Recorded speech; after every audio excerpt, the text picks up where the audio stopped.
Hello ហើយចង់ចែកអំពីតកតងមួយ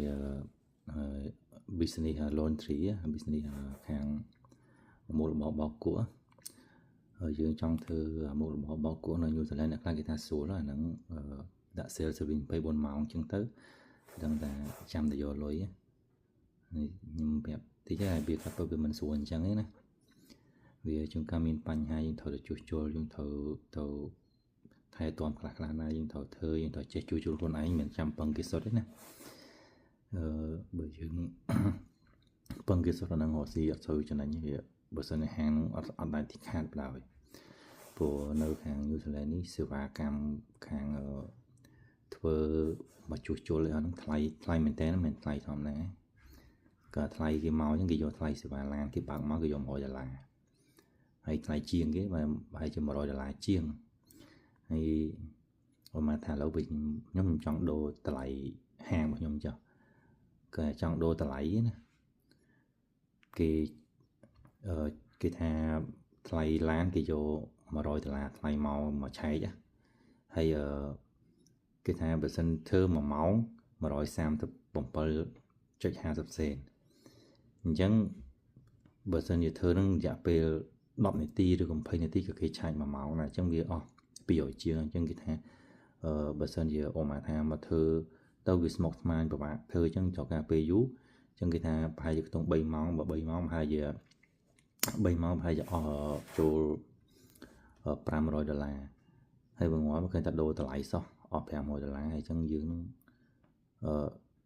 រកស៊ីស្អីចំណេញមិនរកមកបងឲ្យតែខាងក្រុមហ៊ុនម៉ាស៊ីនដែលយើងទិញមកបានហើយម៉ាស៊ីនបោកគក់ហ្នឹងហើយពួកជាងហ្នឹងយើងថាវាមកវាធ្វើអញ្ចឹងវាមិនប្រកាសថាវាមកដល់ធ្វើបញ្ញាឲ្យហើយវាទៅវិញណាវាមកដល់ធ្វើឲ្យវាអង្គុយលេងក៏វាបានលុយណាព្រោះវាគិតម៉ោង1ម៉ោងវាយក100មកថាឥឡូវដូចអានេះអញ្ចឹងខ្ញុំ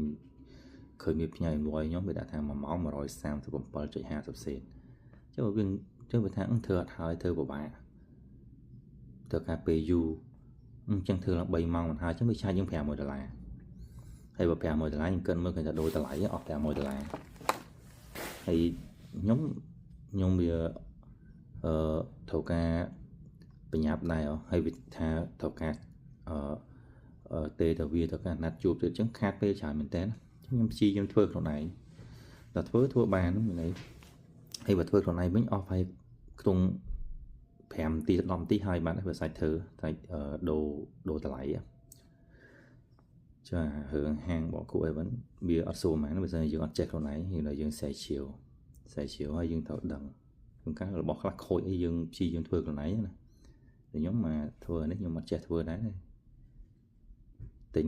ហាងគេ set up ទៅរៀនបណ្ដាធ្វើបណ្ដាអញ្ចឹងទៅហើយកន្លែងណាអត់ចេះមើល search YouTube ខ្លះទៅ search Google ខ្លះទៅរបៀបដោះស្រាយធ្វើមិនមានបញ្ហាអីអញ្ចឹងណាអូខេអរគុណ